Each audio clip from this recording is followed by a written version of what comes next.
ഈ digital learning അതുപോലെ AI എന്നൊക്കെ പറയുന്ന ശാസ്ത്ര സാങ്കേതിക വിദ്യയുടെ ഭാഗമായിട്ട് വരുന്നത്, ഇത് സാമ്പത്തിക അസമത്വത്തിന് കാരണമാകുമോ സർ? NEP-യിൽ ഇത് ഉൾപ്പെടുത്തിയത് സാമ്പത്തിക അസമത്വത്തിനോ? അതെ.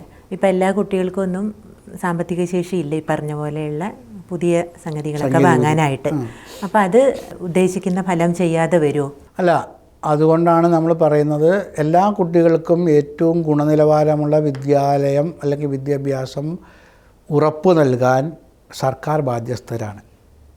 അത് നമ്മുടെ വിദ്യാഭ്യാസം എന്ന് പറയുന്നത് സമാവർത്തി പട്ടിക കൺകറൻറ്റ് ലിസ്റ്റിലായതുകൊണ്ട് കേന്ദ്ര സർക്കാരും സംസ്ഥാന സർക്കാരുകളും ഒരുമിച്ച് ചേർന്നിട്ട് ഒരു കുട്ടിക്കും സാമ്പത്തികം, ഭാഷാപരം, ലിംഗപരം, പ്രദേശം അല്ലെങ്കിൽ മറ്റെന്തെങ്കിലും ആയിട്ടുള്ള എന്തെങ്കിലും കാരണത്താൽ ഏറ്റവും പ്രധാനപ്പെട്ട ഈ വിദ്യാഭ്യാസം, ആധുനിക വിദ്യാഭ്യാസം അപ്രാപ്യമാകരുത്. എല്ലാവർക്കും പ്രാപ്യമാക്കണം. അത് ഉറപ്പ് നൽകണം. അത് നമ്മുടെ മൗലിക അവകാശമാണ്. നിഷേധിക്കാൻ പറ്റില്ല. അവിടെ ഇല്ലെങ്കിൽ അവിടെ കൊടുക്കാൻ സർക്കാർ ബാധ്യസ്ഥ. സ്കൂൾ തലം തൊട്ടിട്ട് വൊക്കേഷണൽ ട്രെയിനിങ് കൊടുക്കുന്നുണ്ടല്ലോ, നേരത്തെ അത് സാറ് സൂചിപ്പിച്ചിട്ടുണ്ട് തുടക്കത്തിൽ. അത് എങ്ങനെയാണ് ഈ ഒരു സൊസൈറ്റിയെ വളർത്തുന്നതിന് ഉപകരിക്കുക? അല്ല, അതിൽ രണ്ട് രീതിയിലാണത്. സ്കൂൾ തലത്തിൽ ഒരു ട്രെയിനിങ് അല്ല. അതായത് 6ാം ക്ലാസ് മുതൽ കുട്ടിയുടെ അഭിരുചി മനസ്സിലാക്കാനും ഈ പുസ്തകം പഠിച്ചുകൊണ്ട് കുട്ടിക്കുണ്ടാകുന്ന ഒരു പിരിമുറുക്കം അത് ലഘൂകരിക്കാനും കുട്ടികൾക്ക് ആ പ്രദേശത്ത് ഏറ്റവും പരിചിതമായ സാധ്യതയുള്ള സമീപ പ്രദേശ തൊഴിലുകളെ പരിചയപ്പെടുത്തുക.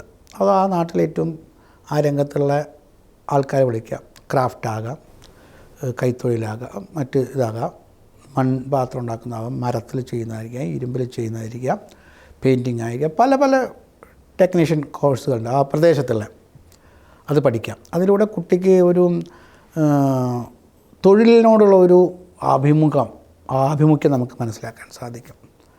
അത് കഴിഞ്ഞാൽ 9ാം ക്ലാസ് മുതൽ കുട്ടിക്ക് വേണമെങ്കിൽ ഒരു സ്കിൽ കോഴ്സ് ഒരു ഓപ്ഷൻ സബ്ജക്റ്റായിട്ട് എടുക്കാം. അപ്പോൾ അത് ഇതിനുമായിട്ട് ചേർന്നതാകാം, അല്ലെങ്കിൽ മറ്റൊന്നാകാം. അത് ഡിഗ്രി തലത്തിലും സ്കിൽ കോഴ്സുകൾ, ധാരാളം സ്കിൽ കോഴ്സുകൾ ഡിഗ്രി തലത്തിലുള്ള സമയത്ത് ആ കുട്ടിക്ക് എടുക്കാം. അപ്പോൾ വൊക്കേഷൻ എന്ന് പറയുന്നത് രണ്ട് രീതിയിലാണ്. ഒന്ന്, ആ കുട്ടിയുടെ ഭാവിയിലെ ഒരു തൊഴിൽ സാധ്യത വിദ്യാഭ്യാസത്തിൻ്റെ കാലത്ത് തന്നെ നേടാൻ സാധിക്കുക. രണ്ട്, ആ പ്രദേശത്തെ വൈവിധ്യമാർന്ന തൊഴിലുകളെ, അത് പരമ്പരാഗത തൊഴിലായിരിക്കാം, അല്ലെങ്കിൽ അവിടെ ഇപ്പോൾ ഏറ്റവും ഡിമാൻഡുള്ള തൊഴിലായിരിക്കാം, അത് പരിചയപ്പെടാനും സാധിക്കും. അപ്പോൾ വിദ്യാഭ്യാസത്തിന് ശേഷം തൊഴിൽ അന്വേഷകരായിട്ട് മാറേണ്ടതില്ല. ഇത് കുറച്ച് മനസ്സിലാക്കാൻ സാധിക്കും. പിന്നെ അതിലൂടെ എല്ലാം പഠിക്കാനും സാധിക്കും. 10 ദിവസം അതിന് ബാഗ്ലെസ് സ്കൂൾ എന്നാണ് പറയുന്നത്. 10 ദിവസം ബാഗില്ലാതെ സ്കൂൾ വരിക. ആ നാട്ടിലെ പല തൊഴിലായിരിക്കാം. ഓരോ തൊഴിലിനും ഒരു ശാസ്ത്രവും അതിൻ്റെ പിറകിലുണ്ടാവുമല്ലോ. നമ്മൾ കൊട്ടമടയുന്നു, അപ്പോൾ അതിന് ഈറ്റ, മുള ചീകിയെടുക്കുന്നത്, അത് വൃത്തിയാക്കുന്നത്. അപ്പോൾ മുളയെക്കുറിച്ച് പഠിക്കാം കുറച്ചൊക്കെ. മുളയെക്കുറിച്ച് ആരായി മുള ഒരിക്കലും കാണാത്ത ടീച്ചറെ പഠിപ്പിക്കുന്നതിനേക്കാൾ ഏറ്റവും ഈ മുള വെട്ടിക്കൊണ്ട് വന്നുള്ള സാധാരണ ഒരു പണിക്കാരൻ, അയാളത് ചീകിയെടുക്കുന്നു. അതിൻ്റെ മൂപ്പിനെക്കുറിച്ച് പറയുന്നു, പ്രായത്തെക്കുറിച്ച് പറയുന്നു, വിവിധതരം മുളയെക്കുറിച്ച് അയാൾ ചിലപ്പോൾ പറയും. അപ്പോൾ കുട്ടിയുടെ ജിജ്ഞാസ ഇങ്ങനെ കൂടും. പിന്നെ ഇത് ഉണ്ടാക്കുന്ന സമയത്ത് എത്ര ഇത് വെക്കണം, മുടഞ്ഞുണ്ടാക്കുന്ന സമയത്ത് പിന്നെ അത് വളഞ്ഞു വരാൻ വേണ്ടിയിട്ട് അയാൾ പ്രഷർ കൊടുത്തിട്ടാണ് അത് വളച്ചു വരുന്നത്. പിന്നെ അത് പല ആകൃതിയിലേക്കും വരുന്നു. അങ്ങനെ പലതും ഈ കുട്ടി അറിയാതെ പഠിച്ചു പോകും ഇതിലൂടെ. അപ്പോൾ ഇങ്ങനെ കൈത്തൊഴിലിലൂടെ നിരവധി കാര്യങ്ങൾ പഠിക്കാം. അത് മുളയിലാകാം, മണ്ണിലാകാം, മരത്തിലാകാം, ലോഹത്തിലാകാം, നിറത്തിലാകാം, പലതുണ്ടല്ലോ. കുട്ടികൾ കൂടുതൽ ഇന്നോവേറ്റീവ് ആവുന്നു എന്നർത്ഥം. ഇപ്പോൾ തന്നെ നമ്മുടെ വിദ്യാലയത്തിൽ, നമ്മുടെ സ്കൂളിൽ കേരളത്തിൽ പ്രവൃത്തി പരിചയ മേള എന്നുള്ളൊരു മത്സരമുണ്ട്. 10-21 ഐറ്റം ഉണ്ട്. അതിന് വേണ്ടിയിട്ട് കുറച്ച് കുട്ടികൾ മാത്രമേ പഠിക്കുന്നു. അത് മുഴുവൻ കുട്ടികൾ പഠിച്ചിരുന്നുവെങ്കിലോ, ഇപ്പോൾ ചോക്കുണ്ടാക്കാൻ പഠിപ്പിക്കുന്നു, ചന്ദനത്തിന് ഉണ്ടാക്കാൻ പഠിപ്പിക്കുന്നു, അങ്ങനെ ചെറിയ ചെറിയ കാര്യങ്ങൾ ഉണ്ടാക്കാൻ പഠിപ്പിക്കുന്നുണ്ട്. അപ്പോൾ അത് ഒരൊറ്റ ഉദാഹരണം ഞാൻ പറയാം. ഇത് വരുന്നതിന് മുമ്പ് മധ്യപ്രദേശിലെ നമ്മുടെ ഈ NEP ഒക്കെ വരുന്നതിന് മുന്നേ ഇത്തരം ചില കാര്യങ്ങൾ നമ്മൾ പ്രയോഗിക്കാൻ തുടങ്ങിയിരുന്നു. ജാബുവിലൊരു വിദ്യാലയത്തിൽ അവിടുത്തെ ഈ സ്കിൽ ട്രെയിനിങ് തുടങ്ങി.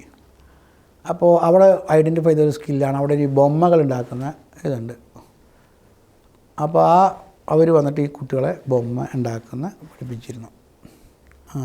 അത് കഴിഞ്ഞിട്ട് അതിൽ ഭയങ്കര മാർക്കറ്റ് ഉണ്ടാക്കാൻ തുടങ്ങി. ഈ നമ്മുടെ ഈ കൊറോണ കാലത്ത് ഈ കുട്ടികൾ മൊബൈൽ ആപ്പിലൂടെ ഇത് മാർക്കറ്റ് ചെയ്താൽ തുടങ്ങി. അങ്ങനെ ഒരു 2 മൊബൈൽ ആപ്പ് അപ്പോഴേക്ക് NEP വന്നു. അപ്പോൾ ആ നാട്ടിൽ ഇതിന് ഭയങ്കര ഡിമാൻഡായി ഈ ഒരു ബൊമ്മയ്ക്ക്. അങ്ങനെ ഒരു വീട്ടിൽ ഉള്ള ആൾക്കാർ മാത്രം ഉണ്ടാക്കിയിരുന്നു. അതിൻ്റെ അപ്പുറത്തേക്ക് ഈ കുട്ടികളൊക്കെ പഠിച്ചു, അവരൊക്കെ ഉണ്ടാക്കാൻ തുടങ്ങി. ആ കല നിലനിന്നിരുന്ന ആ ഗ്രാമത്തിലെ ഒരു ദമ്പതിമാർക്കാണ് പത്മശ്രീ കിട്ടിയത് ഈ ബൊമ്മ ഉണ്ടാക്കിയിട്ട്. അവർ ആദ്യമായിട്ട് ഡൽഹിയിൽ വന്നു. അപ്പോൾ അങ്ങനത്തെ നിരവധി കാര്യങ്ങൾ ചെയ്യുന്ന ആൾക്കാരുണ്ട്. അവർക്ക് വലിയ പ്രോത്സാഹനം കിട്ടും, തൊഴിൽ കിട്ടും. കാരണം ഇന്നത്തെ മാർക്കറ്റിംഗ് എന്ന് പറഞ്ഞാൽ ആ ലൊക്കാലിറ്റിയിൽ ചിലപ്പോൾ ഇതിന് മുറ്റത്തെ മുല്ലേക്ക് മണമില്ല പറയുമ്പോൾ അതിന് വിലയുണ്ടാവില്ല. ഇത് വേറെ സ്ഥലത്ത് ഭയങ്കര ഡിമാൻഡായിരിക്കും.